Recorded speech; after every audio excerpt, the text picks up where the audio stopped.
nem sempre são fáceis.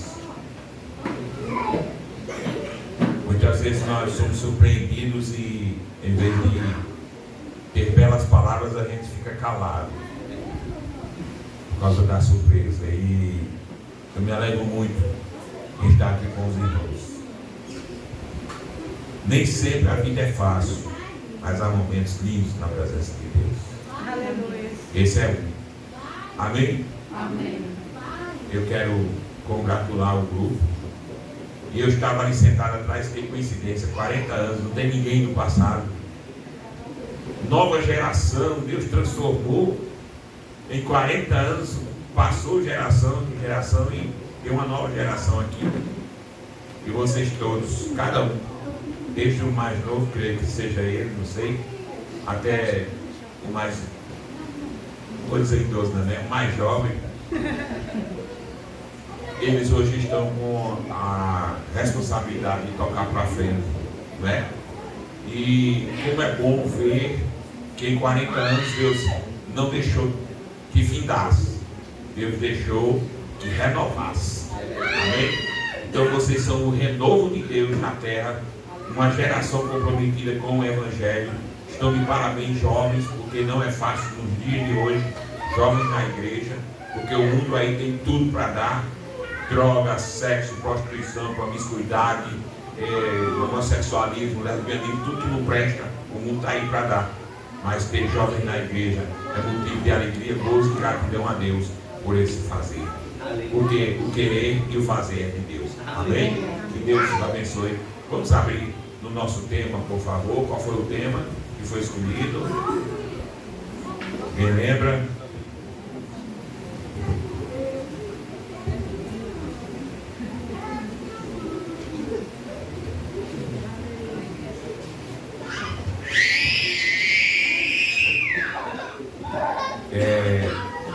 Enquanto vocês abrem, tem uma outra palavra também para dizer a vocês que algumas igrejas estão perdendo o significado do amor.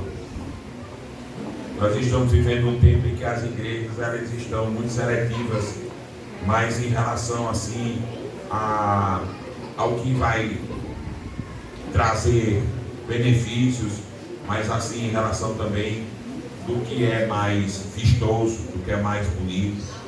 E isso está encobrindo e está abafando o amor. Esta noite eu pude ver o amor por vocês na vida de Pamela. Pamela, ela é abençoada por Deus. Não ache que é o contrário. Ela é abençoada por Deus, porque ela tem o amor de vocês. E eu peço muito a Deus toda vez que eu estou sentado ali. Gosto de ficar lá atrás vendo todo o culto. Eu sempre estou ali, quando eu estou ali, eu estou me lembrando de Pamela, estou orando por ela, estou pedindo a Deus, principalmente por sua mãe, para revestir ela dessa graça maravilhosa e dessa paciência, porque a gente fica 2 horas com Pamela. A mãe dela fica todos os dias, todos os instantes que ela não está na igreja. É uma mulher que precisa de oração, é uma mulher que tem realmente um coração muito grande. E eu gostaria muito de ter um coração do tamanho dela. Que Deus abençoe Pamela e sua mãe, em nome de Jesus. Amém? Amém. Vamos ler? Aonde? Efésios 2, 8, 9. Vamos abrir? Vocês abriram? Então vamos ler, amados. Como é que diz? Todos juntos, porque pela graça sois salvos. Mas eu entendo que a igreja deixou para jantar quando chegasse em casa, né? Nem que seja um cuscuzinho, né? Que tem substância, né? Vamos lá, todos juntos. Porque pela graça sois salvos por meio da fé. Isso não vem de vós, é dom de Deus. Não vem das obras, para que ninguém se glorie. Curva a tua cabeça, feche os teus olhos, soberano Pai. Obrigado pelo que eu já recebi neste lugar. Obrigado, Senhor, porque esta posição que está por trás de um púlpito não é uma posição qualquer. é uma posição de compromisso, é uma posição de responsabilidade, é uma posição de entrega, é uma posição, Senhor, de vericidade, de falar a verdade, é uma posição de humildade, Senhor, mas também é de alegria e gozo no Espírito Santo. Que o Senhor possa esta noite nos trazer a compreensão desta graça mais uma vez e nos trazer também ao coração toda a sensação perfeita da tua vontade e do teu querer em nossas vidas. Toma-nos em tuas mãos, conduz pelo teu Santo Espírito e faz aquilo que te apraz, para que a tua igreja se edifique, para que a tua igreja glorifique, para que a igreja te exalte e o teu nome seja glorificado e engrandecido eternamente. Nós estamos em tuas mãos e te pedimos, tem misericórdia de nós, perdoa os nossos pecados, nos conduz em paz diante da tua face nesse momento, para que tudo seja para a glória e louvor do teu nome. Nós oramos e te agradecemos dessa maneira, em nome de Jesus. Amém. Pode sentar, amados. Primeiro quero dizer para vocês que muita luta há nesse tema, porque ele tem um cunho doutrinário muito forte. Falar de graça é falar da Bíblia inteira. Falar de graça é entender que desde que Deus começou a escrever a sua palavra através dos homens, como está escrito nela própria, ela foi inspirada por Deus para que os homens a escrevessem. Falar de graça é entender que desde que ela começou a ser anotada, ela já estava presente na vida das pessoas. E falar de graça é também entender que é um tempo diferente do tempo dos nossos pais, e que é um tempo em que nós vivemos e que é uma coisa muito forte e poderosa para nós sentirmos e estarmos à disposição de Deus, para que essa graça seja derramada sobre as nossas vidas e as nossas vidas correspondam à expectativa de Deus. Tem tanta criança linda, tem tanta coisa, mas eu quero pedir aos irmãos, não existe nenhum momento do culto que não seja uma luta. Não existe nenhum momento do culto que o inimigo não esteja querendo tirar a tua concentração. Não existe nenhum momento do culto que seja fácil, porque todo ele é uma guerra, todo ele é uma guerra celestial. Então nós vamos fazer o seguinte esta noite, nós vamos combinar o seguinte: eu aqui fico pedindo a Deus para ter misericórdia de mim, e vocês aí ficam pedindo a Deus para ter misericórdia de mim. Amém? Está fechado assim? Amém? Então, amados, o versículo, eu destrinchei aqui o versículo em partes, e pude verificar como ele se refere a vários aspectos da graça. Primeiro, o escritor aos Efésios, Paulo, ele diz por quê. Então, esse porquê aí é explicativo, ele não é uma pergunta, é um momento em que Paulo está escrevendo e explicando para nós, para toda geração que lê a Bíblia, para todos aqueles que alcançaram a leitura desse verso. E ele diz assim: porque pela graça. Então, ele está motivando alguma coisa com outra coisa. Ele está motivando, ele está confirmando, ele está trazendo aquilo que ele quer falar com um cunho de responsabilidade e de que há uma coisa maior do que tudo que ele vai falar. E isso é a graça de Deus. Então, pela graça sois salvos. Primeiro nós precisamos entender que graça é essa. O que é que significa graça? E eu procurei um pouco na definição de graça em livros, dicionários, alguma coisa, e a parte que eu estou trazendo para você aqui é uma definição da mais simples, mas é uma definição ao mesmo tempo mais complexa, que envolve tudo que é graça. E, segundo o dicionário, graça é um favor imerecido. Então, por exemplo, se a gente for para aquela passagem bíblica em que haviam 2 credores que o rei chamou, um devia 10 denários, outro devia 100 denários, e aí o rei acabou perdoando os 2. Isso é uma parábola que Jesus fala, e daqui a pouco Jesus vai e diz assim: qual dos 2 se sentiu mais perdoado?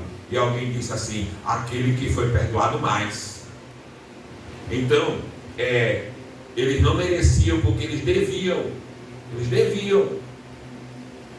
e não podiam pagar, nem podia pagar o de 10 denários, nem o de 100 denários, mas o rei usou de graça com os 2, e deu a eles um favor imerecido, e eles saíram dali premiados. Isso Jesus falou numa parábola, mas significa metaforicamente que há aquelas pessoas que pecam na extremidade. Você deve conhecer alguém dessa forma, infelizmente a gente conhece. E alguém também que peca pouco, mas ainda não tem Jesus Cristo. E os 2 não têm Jesus Cristo. Então, graça é isso, é quando o momento ocorrer em que eles serão perdoados pela mesma graça que é Cristo. Amém? Vocês estão entendendo isso? Então, além da graça ser um favor imerecido, alguém disse ainda assim: que favor de Deus revelado em Cristo. Olha que coisa linda, olha que resumo. É um favor de Deus imerecido, mas ele é revelado em Cristo Jesus. Por quê? Porque pela graça sois salvos, e essa graça também é o próprio Cristo. O próprio Cristo é esta graça. Então, para eu falar de graça, eu tenho que falar que Cristo é quem é a graça de Deus, o dom perfeito de Deus para a nossa salvação. Ele é o único e suficiente Salvador, pelo qual devemos ser salvos, e não há outro mediador entre Deus e os homens, senão Jesus Cristo. Amém, irmãos? Então, meus amados, a outra palavra que chama a atenção no versículo é fé. E se a gente for verificar aqui, que ele diz assim, que esta graça, ela pode acontecer na nossa vida, nós somos agraciados por Deus, né? E por esta graça de Deus somos salvos, mas ele diz que há um caminho, há um meio, uma maneira de nós sermos salvos. E está escrito: pela graça sois salvos por meio da fé. E essa fé é que nos leva a entender a graça de Deus. Porque fé significa que há uma certeza. Quando nós temos fé, há em nós uma certeza de que aquilo que nós não vimos, não pensamos, não sabemos, mas ainda cremos que assim mesmo ela vai vir à existência. Então nós cremos na graça de Deus por meio da fé, e é a fé que nos afirma que a graça de Deus é o dom de Deus, que é Jesus Cristo. Aleluia. Então, amados, desta maneira nós também temos que entender que ele diz assim: isto não vem de vós, ou seja, não há sacrifício que você faça, não há nada que você faça perante a lei ou perante os homens, não há nada que você faça até perante Deus que possa trazer até você a sua salvação. Não há nada que você possa deixar no altar de Deus. Não há nada, lá em capítulo 13 de Coríntios diz que eu posso me queimar, eu posso dar meu dinheiro aos pobres, eu posso fazer o que eu fizer, ainda assim, se o amor não estiver em mim, eu não terei feito nada. Então não há nada que eu possa fazer, não há nada que eu possa pagar, não há nada que eu possa adquirir ou dar em troca, senão Cristo Jesus, é que Ele sim que pôde derramar a sua graça sobre a minha e a tua vida. Então, se não há o que eu fazer, meu amado, então não é com o meu esforço, não é com a minha própria vontade, não é com os meus méritos, não é com aquilo que eu trago diante da igreja para ver como é que eu faço com direito e bonito. Não, nada do que eu possa apresentar diante de Deus pode pagar as minhas dívidas, mas eu posso suplicar a Ele, e o arrependimento da minha história, do meu coração, é que Ele derrama diante de Deus o que somos, e por nosso arrependimento Ele nos chama e nos convoca e nos acha, e nós somos encontrados pela graça quando nós nos arrependemos e nos colocamos diante dele. Então graça é uma coisa muito profunda, realmente ela é. E a palavra dom, porque ela agora diz assim, isso não vem de vocês, isso é dom de Deus. E dom significa presente, dom significa oferta, dom significa dádiva, dom significa donativo. Deus decidiu dar a você o Filho dele. A graça é de quem? Pela graça sois salvos, por meio da fé. Isso não vem de vós, é o que? É dom de Deus. Foi Deus quem deu o seu Filho na cruz para que você seja salvo. Então esse dom de Deus, que é a graça, é Jesus Cristo, o Filho de Deus. Amém? Entendendo assim? Então, amados, quando ele diz aqui, ó, não vem das obras, não vem das obras. Que obras são essas? Às vezes a gente se pergunta, essas obras são as esmolas que damos? Essas obras aqui talvez sejam, nós contribuímos com alguma coisa na igreja. Essa obra talvez seja levar uma cesta básica para uma pessoa, um amigo nosso, irmão da igreja, que está necessitado. Mas na verdade, esta obra que o Paulo está falando aí, é a obra da lei. É a obra que ficou estabelecida para que o povo de Israel fizesse antes da vinda de Cristo. Porquanto essas obras que eles faziam eram obras redentivas, no sentido do seguinte: eu precisava cumprir a lei para poder Deus me trazer salvação. Então essas obras que eram feitas naquele tempo, elas me traziam um legado e uma obrigação de todo ano, de pelo menos todo ano, chegar lá em Jerusalém, lá em cima do templo, e ofertar um bezerro, ofertar um cordeiro, ofertar quem era pobre não podia comprar, podia ofertar um par de rolinhas. Então todo ano havia esse percurso. Vocês lembram na passagem de Ana, que Ana todo ano subia com seu marido Eucana e colocavam ali, e Eucana dava a ela muitas coisas para ela levar e colocar no altar. Então esta era a obra da lei. Mas aqui está dizendo que a obra da lei não te salva. A Bíblia também diz lá em Hebreus que é impossível que o sangue de bodes e de animais, que o sangue de ovelhas e de animais pudessem lavar o pecado do homem. Mas quando João viu Jesus, a pomba desceu sobre Jesus logo após ele ser batizado. João olhou para ele e disse assim: eis aí o Cordeiro de Deus que cobre o pecado do mundo. Foi? Aleluia. Não. Eis aí o Cordeiro de Deus que tira. Oh, aleluia.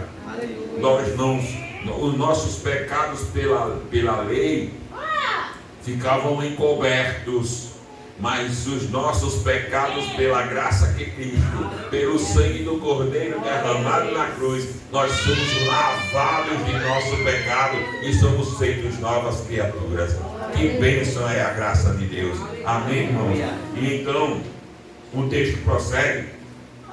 E interessante é que a gente está falando de sacrifício do Cordeiro, tanto no Velho Testamento como no Novo. Para ter ideia, a lei exigia sacrifício do Cordeiro, mas também na graça nós vimos que houve o sacrifício do Cordeiro de Deus que tira o pecado do mundo. É interessante que a Bíblia fala, quando Jesus Cristo foi trocado por Barrabás, é interessante que ela nos diz que quando Cristo foi trocado por Barrabás, e Pilatos lavou as suas mãos e disse que era inocente do sangue daquele homem, aí então a grande multidão foi incitada pelos sacerdotes e eles começaram a gritar: caia sobre nós e os nossos filhos o sangue dele. E realmente o sangue de Jesus Cristo foi aspergido de uma forma simbólica na cruz, que alcança toda a humanidade. Todo aquele que se arrepende recebe ele como único e suficiente Salvador, é lavado e remido no seu santo sangue. E Pedro diz assim: não foi com prata nem com ouro que vós fostes comprados da vossa vã maneira de viver, que por tradição recebeste dos vossos pais, mas com o precioso sangue de Jesus Cristo, como o justo Cordeiro, puro e imaculado. Bendito seja Deus, porque a lei tinha também o sacrifício do Cordeiro, mas a graça trouxe para nós o sacrifício do Cordeiro entregue por Deus, o dom de Deus, a dádiva de Deus, o presente de Deus, para que nós recebêssemos a salvação em Cristo e vivêssemos na graça que nos acompanha até hoje. Amém, irmãos? Então, amados, houve um momento de intercessão. Houve um momento de intercessão. Eu não sei se vocês se lembram daquele momento em que Pedro discutiu um pouco com Paulo, porque Paulo dizia que não era necessária a circuncisão mais, mas Pedro achava que a circuncisão precisava ser feita. Vocês lembram disso na Bíblia, no Novo Testamento? Então, o que estava acontecendo ali, irmãos? Há muitas pessoas que podem dizer assim, criticar e dizer: era uma divisão que a igreja estava tendo, que eles não sabiam o que fazer. Na verdade, não era isso. Vamos explicar o que aconteceu. A lei vinha sendo cumprida. A palavra de Deus diz que a lei foi dada por Moisés, mas a graça foi dada por Jesus Cristo. Amém? Então houve dois momentos na história do povo de Deus: a lei e a graça. Eles vinham cumprindo a lei, cumprindo a lei, cumprindo a lei. Jesus Cristo vai e cumpre o seu ministério, morre na cruz do Calvário, é ressurreto, passa 40 dias e é assunto aos céus. A partir daí, os discípulos ficaram: a gente tem que cumprir a lei ou a gente tem que cumprir a graça? Então vamos fazer o seguinte: quem acha que é só a graça, continua na graça. Quem acha que é a lei, vai fazendo a lei. Então houve um momento que as duas coisas valeram. Eu costumo fazer esse exemplo aqui, olha. Os dedos estão na outra mão, o da direita na esquerda e da esquerda na direita. Isso se chama intercessão. Um momento em que a lei e a graça atuaram juntos. Mas a graça era o dom maior de Deus. E aos poucos as pessoas foram entendendo que Jesus Cristo, Ele foi o Cordeiro puro e imaculado. Aos poucos as pessoas foram entendendo que Cristo era o dom de Deus para a salvação. Aos poucos eles foram entendendo, até que se desvencilhou a lei da graça e a lei ficou para trás, mas hoje a graça é o que nos vale para a salvação eterna. Então isso aconteceu na história da igreja, meus irmãos. E para não ficar nas minhas palavras, eu queria que você abrisse comigo João no capítulo 1 e você vai ler comigo o verso 31, João 1, 31.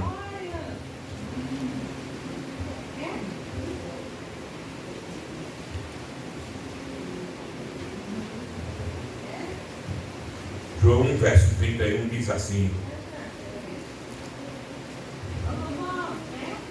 e eu não o conhecia, mas para que ele fosse manifestado a Israel, vim eu, por isso, batizando com água.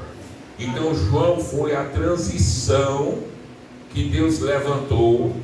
João Batista foi a transição que Deus levantou para que o povo que cumpria a lei passasse agora em Cristo vivenciar a graça. Quer uma coisa interessante? Aquela mulher adúltera foi trazida aos pés de Jesus. E no momento que ela foi trazida aos pés de Jesus, os sacerdotes que estavam acompanhando aquela mulher disseram assim: mestre, ela foi apanhada no próprio ato de adultério. A lei de Moisés diz que ela deve ser apedrejada. Tu, o que dizes? E o que é que aconteceu, irmãos, que Jesus fez? Se abaixou, começou a escrever na areia. E naquele momento, Jesus levanta e diz: quem não tiver pecado, atire a primeira pedra. E a Bíblia nos relata que foram saindo os mais velhos e depois os mais novos. E Jesus pergunta para aquela mulher: onde estão os teus acusadores? E ela diz: foram embora, Senhor. Aí ele diz: então eu também não posso te acusar. Vai-te em paz e não peques mais, para que não te suceda algo pior. O que aconteceu ali, na verdade, é que eles vieram com a lei, mas a lei estava enferma. Por quê? Porque a lei de Moisés dizia que se fosse pego no ato de adultério, era para ser apedrejado o homem e a mulher. Eles trouxeram somente a mulher. E quando eles fizeram isso, eles estavam mostrando como a lei estava enferma. como eles estavam manipulando a lei. Jesus Cristo veio porque a lei estava sendo manipulada pelos homens, eles não estavam conseguindo cumprir a lei. Só que Jesus Cristo, o Cordeiro de Deus, ele cumpriu toda a lei para poder instituir a graça. Ele cumpriu a lei, aí agora sim, como Cordeiro, eu posso instituir a graça. E Jesus foi até a cruz e instituiu a graça. Então isso aconteceu. E aquela mulher foi livre, não pela lei, porque pela lei ela ia ser apedrejada, mesmo que a lei estivesse sendo aplicada errada, mas ela foi salva pela graça de Deus, bendito seja o nome de Jesus, porque a graça de Deus se chama Jesus Cristo de Nazaré. Amém? Então foi isso que aconteceu naquele momento. Então, em João 1,17, João 1,17 diz assim: a lei foi dada por Moisés, a graça e a verdade vieram por Jesus Cristo. Interessante que ele não diz Jesus de Nazaré, né, irmãos? Ele está dizendo aqui Jesus Cristo. E o que é que significa Cristo? Aquele que morre pelo pecado dos outros. O Cristo. Já ouviu a expressão assim? Os meninos tudinho jogaram uma pedra no telhado, aí você correu, conseguiu pegar só um. Aquele ali não pegou para Cristo, né? Pegou o cara para Cristo, só um, só pegou ele. Pegou para Cristo.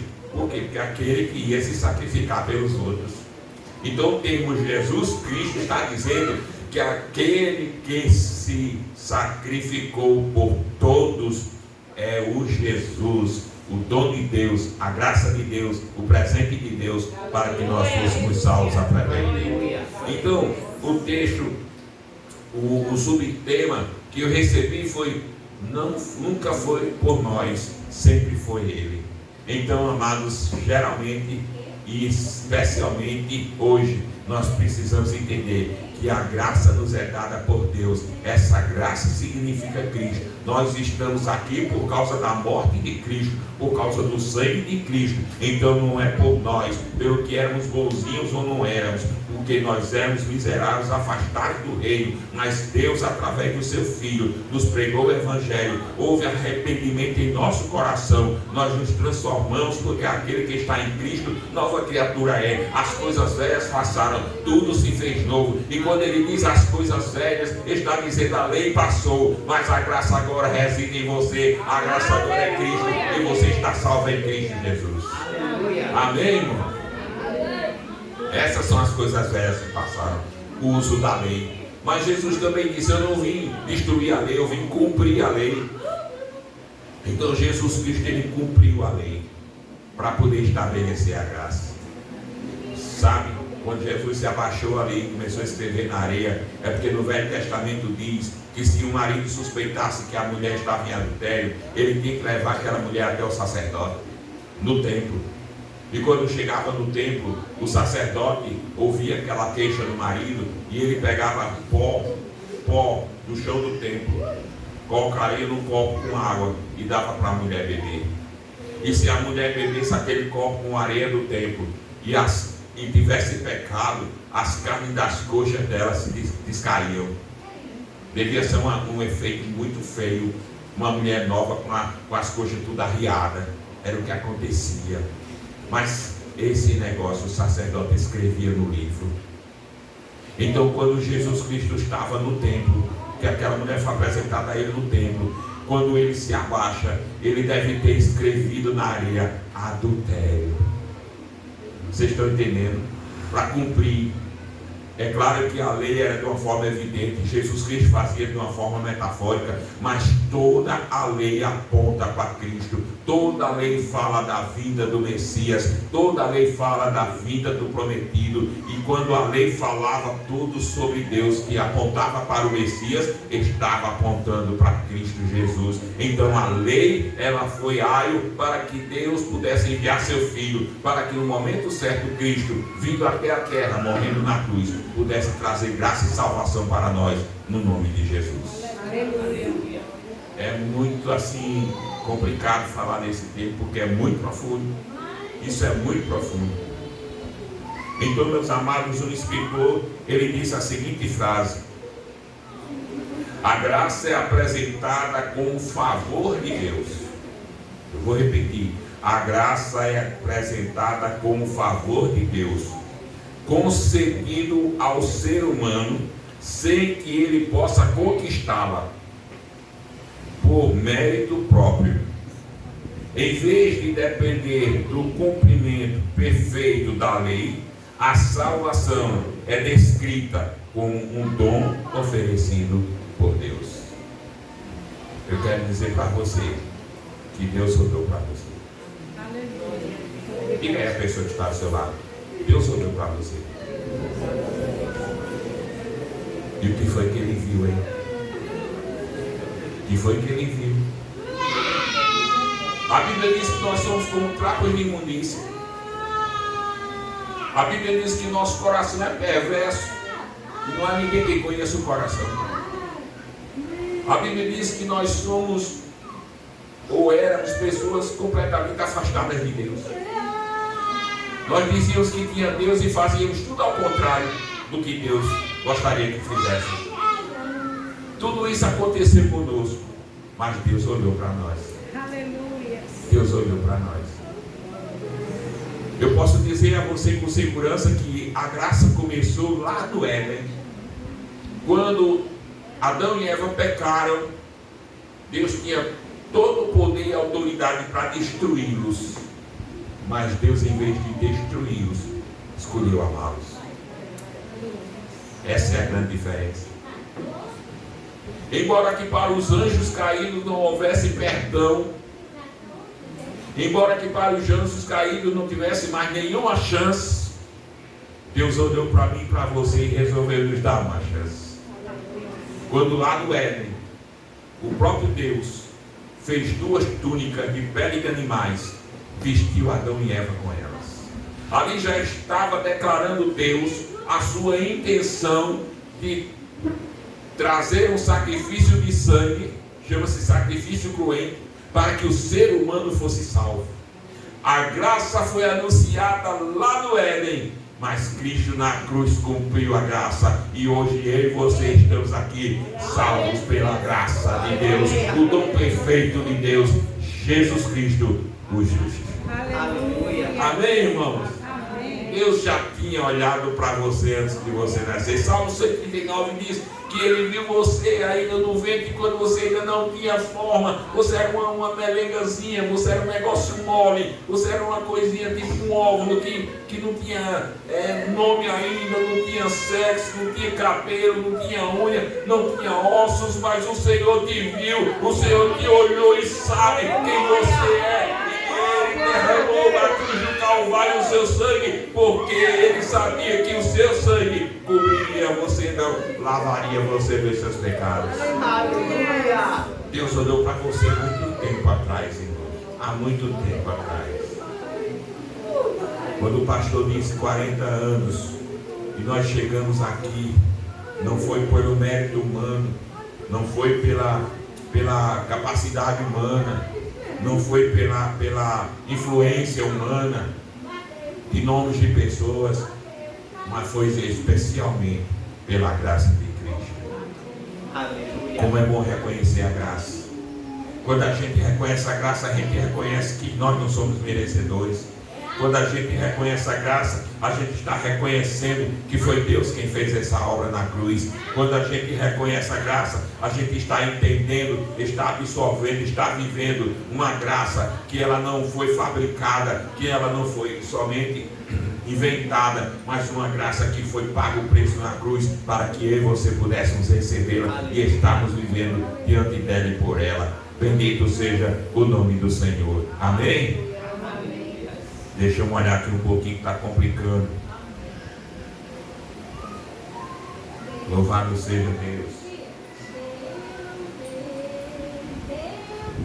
Colossenses 2, verso 8 diz assim: tendo cuidado para que ninguém vos faça presa sua, por meio de filosofias e vãs sutilezas, segundo a tradição dos homens, segundo os rudimentos do mundo, e não segundo Cristo.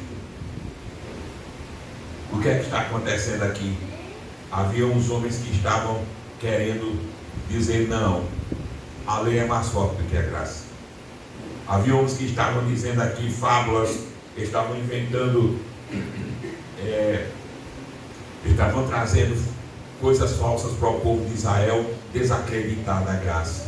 Mas Paulo está dizendo aqui, vocês não acreditem em nada do que eles disserem, acreditem somente em Cristo Jesus. Então, meus irmãos, hoje nós podemos dizer ao mundo que nosso coração, a nossa vida, ela é completamente formada, modulada, transformada pelo poder de Cristo na cruz, pela salvação de Deus, o dom de Deus perfeito, a graça de Deus, Jesus Cristo de Nazaré. É tremenda, a Bíblia é maravilhosa, como ela é. As pessoas dizem que foram os homens que escreveram, mas se não houvesse de Gênesis a Apocalipse uma coisa concisa, aí eu diria que foi homem. Mas como ela é perfeita, porque a gente começa em Gênesis e a gente termina em Apocalipse com a mesma história de que o Messias iria e que ele derramaria a sua vida na cruz para salvar o pecador. Nós somos salvos, irmãos, não é salvos do pecado. As pessoas pensam que a nossa salvação é do pecado, não. Nós somos salvos da ira de Deus, porque Deus ia derramar a ira dele sobre nós, mas Jesus Cristo entrou no meio. Ele foi o mediador. Jesus Cristo foi cumprir na cruz o sacrifício substitutivo, ou seja, alguém ia para a cruz, graça é favor imerecido, nós não merecíamos, mas Jesus Cristo foi para a cruz no nosso lugar. E naquele momento que Jesus disse, Deus meu, tu me desamparaste, tu me abandonaste, na verdade Deus ali estava cumprindo em Cristo toda a ira contra o pecado que ele devia exercer sobre você. Ele exerceu sobre o próprio Filho que estava na cruz, porque ele foi o Cordeiro de Deus. Quem ofereceu Cristo para a cruz como dom de Deus foi o próprio Deus que colocou Jesus na cruz. Sabe por quê? Para não despejar a ira dele sobre você, mas despejou sobre Cristo. Então Cristo foi o Cordeiro, foi Cristo quem foi imolado, foi Cristo quem foi morto na cruz, no teu lugar. E a partir disso, Deus permitiu aos homens arrependimento e confissão de pecados. A Bíblia diz, aquele que confessa os seus pecados e os deixa, alcança a misericórdia. Então quando o homem deixa os seus pecados, confessa Cristo como Salvador, ele alcança a sua salvação, porque ao invés da ira de Deus cair sobre você, caiu sobre Cristo na cruz. Amém? Então aí sim, aí nós somos salvos. E quando uma vez salvos, permanecer até o fim, até receber a coroa da vida, e permanecendo até o fim, aleluia, não sei se é até o arrebatamento, ou se vamos descansar antes, mas permanecer até o fim significa dizer que os céus e a terra passarão, mas não passará um jota nem um tio da minha palavra. Aleluia. É o que Deus promete para a glória do seu nome. Amém, irmãos? Então nós precisamos ter cuidado para não estarmos sendo envolvidos por palavras de pessoas que estão aí agora lá fora, desde a época de Paulo, desde a época da igreja, pessoas que estão distorcendo a graça, né? Existem, por exemplo, eu conheço algumas doutrinas que dizem assim, uma vez salvo, salvo para sempre. Não, salvos pela graça, nós somos escolhidos de Deus. Ora, meus irmãos, a Bíblia diz assim, que não há prazer em Deus que nenhum homem se perca, mas que todos venham ao arrependimento. Amém? Correto? Está escrito na Bíblia. Vocês confirmam? Sim? Sim ou não, gente? Vocês confirmam que está escrito esse versículo na Bíblia? Vocês conhecem? Amém ou não? Amém, gente? Amém. Então, se esse versículo existe, eu não posso dizer que Deus escolheu Isaac para ir para o céu, porque é pastor, e Carlos Alberto para ir para o inferno. Tanto Isaac como eu devendo 10, Isaac devendo 100, né, Isaac? Todos, mesmo assim, o perdão veio para nós dois. E a gente confessa o arrependimento. No momento do arrependimento, a graça que veio para Isaac é a mesma graça que veio para mim. Então, se a graça de Deus é uma permissão de Deus para que o homem se arrependa dos seus pecados, confesse Jesus Cristo como seu Salvador, creia na sua ressurreição, seja salvo. Então, se a graça é isso, é para todos. Quando Cristo morreu, morreu por todos. Então Deus não pode escolher um para ir para o céu e o outro para o inferno. Então essa doutrina para mim de graça está errada, porque a Bíblia não existe. Também, amados, existe doutrina que diz assim: quando você se converter e confessar Jesus Cristo como o seu único e suficiente Salvador, você não tem mais pecado. É outra mentira. Por quê, irmãos? Porque nós somos pecadores até o dia da nossa morte. Embora que salvos em Cristo, embora que confessando a Cristo, embora que participando da sua graça, embora que participantes da sua igreja, nós podemos ir até o fim. E então, quando vier o juízo, o Senhor Jesus será nosso advogado. Glória a Deus, aleluia. Por isso nós temos um advogado diante de Deus, aquele que morreu na cruz por nós, para nos defender. Mas se eu disser que quando eu recebo Cristo eu não tenho mais pecado, eu estou dizendo que eu não preciso mais de Cristo. Só que o juízo não aconteceu ainda. E eu preciso de um advogado para me ajudar no dia do juízo. Amém? Então o que é que acontece? Essa doutrina também está errada. E a gente precisa estar alerta para isso, porque isso é muito minucioso e é uma coisa muito sutil que muitas vezes engana as pessoas e as pessoas caem nesse erro. Amém? Então, irmãos,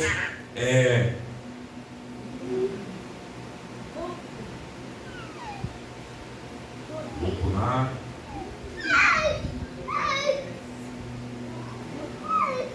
Vamos aqui finalizar agora. É complicado assim mesmo, mas eu quis trazer um pouco assim de profundidade na palavra de Deus, porque a gente precisa estar enraizado na palavra, irmão. Existem os momentos que Deus abala a igreja, existem os momentos que a gente sai chorando, existem os momentos que a gente sai sem entender. Alguém pode, por gentileza, puxar o garotinho para ficar com ele, por favor. Então, amados, há momentos que isso há, mas há momentos que, se a gente não tiver enraizado na palavra, a gente pode se perder no caminho. Sabia disso? Olha, quando você escuta uma coisa, o seu cérebro diz assim: eu já conheço isso que eu estou escutando. Aí um botãozinho dentro de você responde: você nunca ouviu isso, mas você leu a Bíblia, e na Bíblia não tem isso. Aí acende a luzinha vermelha e diz assim: ó, eu não aceito isso, porque não está na Bíblia. Como é que eu vou saber, irmão, se a luzinha vai acender ou não na minha vida, na minha mente? Eu preciso saber, eu preciso conhecer a Bíblia, para que quando chegar esse momento, eu possa discernir o que é certo e o que não é. Como é que eu vou saber tratar de uma enfermidade, eu sendo médico, se eu não li o manual, como é que trata aquela enfermidade? Eu vou ser apoiado de surpresa. É a mesma coisa com a palavra de Deus. Então a palavra de Deus nos traz fé, porque a fé vem pelo ouvir e ouvir a palavra de Deus. Então, se eu sou salvo pela graça por meio da fé, a minha fé, ela tem que ser genuína. Pedro disse assim, ó, que eu preciso de uma fé não falsificada, um leite racional, para que por ele eu vá crescendo. Então a criança, quando nasce, você tem que dar um leitinho puro para ela ir crescendo naquele leite e não ter problemas. Se você misturar o leite com alguma coisa, já pode dar uma disenteria. Se você misturar o leite com alguma outra coisa, já pode deixar aquela criança fraca. Então Pedro está usando essa metáfora para dizer que na vida espiritual nós precisamos da fé genuína. E onde é que está essa fé? Na palavra de Deus. Quando eu faço isso, na leitura da palavra, no conhecimento da palavra, que me diz que Jesus Cristo é o Senhor, que Ele é o Salvador, o único e suficiente, e que Ele é aquele que transforma a minha vida numa vida perdoada, e que eu vou viver agora debaixo da graça, até o dia que Ele me chame para a eternidade ou me arrebate. Então eu preciso entender que a minha fé precisa ser pura, e eu preciso me manter desta maneira até o dia em que eu vou receber a minha coroa. Amém? Então, se Deus viu você, Deus também decidiu fazer alguma coisa. Quando Deus te viu precisando de salvação, quando Deus te viu numa situação difícil, quando Deus viu você perguntando para Deus: Deus, onde o Senhor está? Porque a minha vida não vale nada. Eu fiz essa pergunta para Deus. Eu fiz. Mas Deus estava me olhando. Amados, hoje como cristão, depois de 34 anos que me converti, eu consigo perceber que eu achava que Deus não ligava para mim, mas Deus estava o tempo todo olhando para mim e dizendo assim: ah, se você me aceitar, como vai ser diferente. Ah, se você reconhecesse a minha graça, como seria diferente. Até o dia em que realmente eu percebi que sem Ele eu não podia mais continuar. Mas Carlos Alberto, você passou pelo quê? Aí o testemunho é muito grande, deixa para depois. Mas eu quero dizer uma coisa para você. Eu cheguei a dizer para Deus: não vou ser como um cachorrinho. Eu não sei porque estou falando isso aqui, mas Deus sabe. Eu dizia assim: Deus, eu vou ser como um cachorrinho. Eu vou acordar para ir trabalhar, e trabalhar para comer, e dormir para trabalhar de novo, para comer de novo. Eu só quero isso, minha vida acabou. Eu vou fazer só isso na minha vida. E eu entrei no processo, irmãos. E o processo foi o seguinte: minha mãe contra minha mulher contra minha mãe. E eu no meio. Casa aberta foi o que aconteceu, permissão de Deus. Permissão de Deus. E se eu ia na casa da minha mãe, chegava em casa, era uma zoada. Eu tenho marca nas mãos e não me envergonho de dizer isso, porque graças a Deus Cristo mudou. Mas eu esmurrei vidro do banheiro para cair em cima da minha mulher lá tomando banho. Eu tenho as marcas para lhe mostrar. Não são marcas gloriosas, nem são de honestidade, mas elas são marcas que dizem: isso aí eu era, mas eu não sou mais. E eu fiquei no meio. Quando eu ia, dava problema. Se eu não ia, dava problema. E eu fui me afastando da minha mãe e fui entrando no parafuso. E eu fazia graça para todo mundo. A gente ia jogar bola de manhã, depois os caras iam tomar cerveja, eu ficava no bar contando piada. Todo mundo ria comigo. Mas eu era vazio por dentro, eu precisava de atenção. E depois que eu contava as piadas, quando esgotavam, que eu entrava em casa, eu ia para o quarto, fechava a porta e ia chorar em cima da cama, vazio, porque eu queria Deus e não achava. Empenhei numa religião, dei dinheiro na religião, e quando eu cheguei em casa, Deus falou ao meu ouvido, eu me lembro como se fosse hoje. Eu dizia assim: você agora quer me comprar com cheque? E eu fiquei cada dia mais vazio e precisando de Deus. Até o dia em que eu entendi que só existia algo que podia preencher o meu vazio. Até que eu entendi que eu não era nada. Até que eu entendi que eu precisava. Eu entreguei a minha vida a Jesus Cristo. E a partir daquele dia, eu saí em paz. O problema com minha mãe e com minha mulher se dissolveu quase que automaticamente. Deus permitiu só enquanto eu me rendia. Então Deus sempre nos olha, Deus sempre nos fala, Deus sempre nos reserva algo melhor na bacana da show de cobra. Deus sempre reserva algo melhor para você, porque Deus tem expectativas a teu respeito. Glória a Deus, aleluia. Ele sabia disso quando botou Cristo na cruz. Ele sabia quando disse ao Filho: tu és o verbo que está comigo, mas desça e verbo vá habitar entre eles. Deus sabia. Deus olhou para nós, Deus olhou para mim, Deus olhou para você, quando você nunca imaginou que isso estivesse acontecendo. E Deus tomou uma providência e deu de presente, tudo em Deus, Jesus Cristo. Ele deu o seu Filho como cordeiro para ir à cruz do Calvário. Fica de pé em nome de Jesus.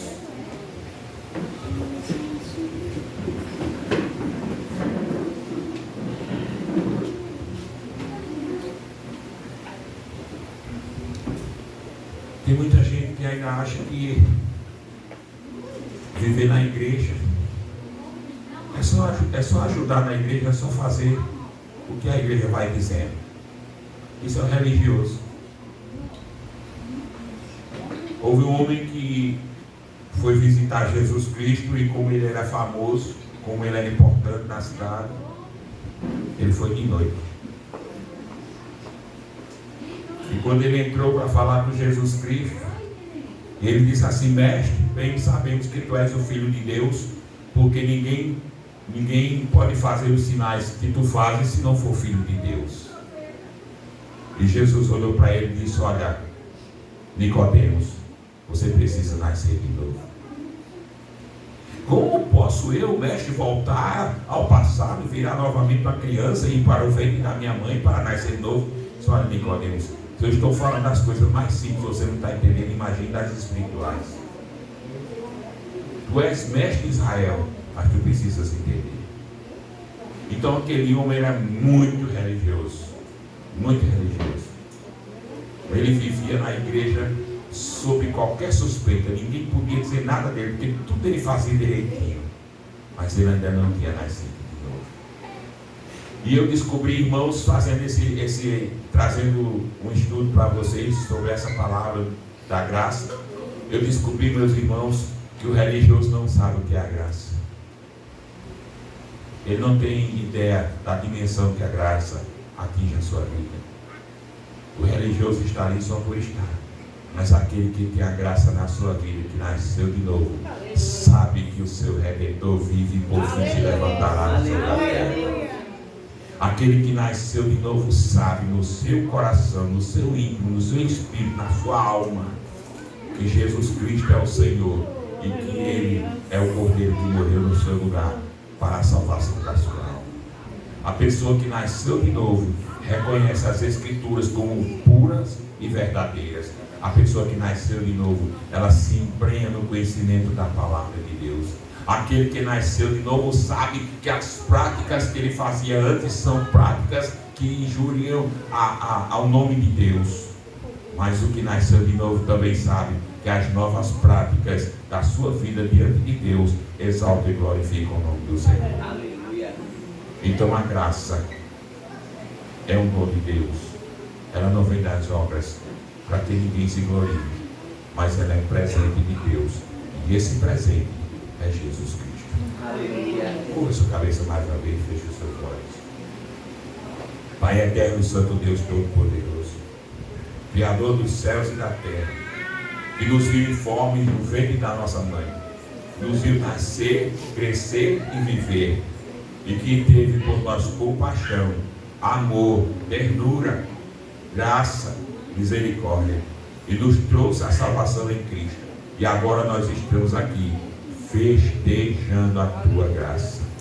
Estamos festejando o Filho de Deus. Estamos festejando aquele que nos substituiu. Estamos festejando aquele que, mesmo morto, ressuscitou e subiu e sentou-se à direita do Pai, e que lá está esperando o momento de vir buscar a igreja, para que aonde ele estiver esteja a igreja também.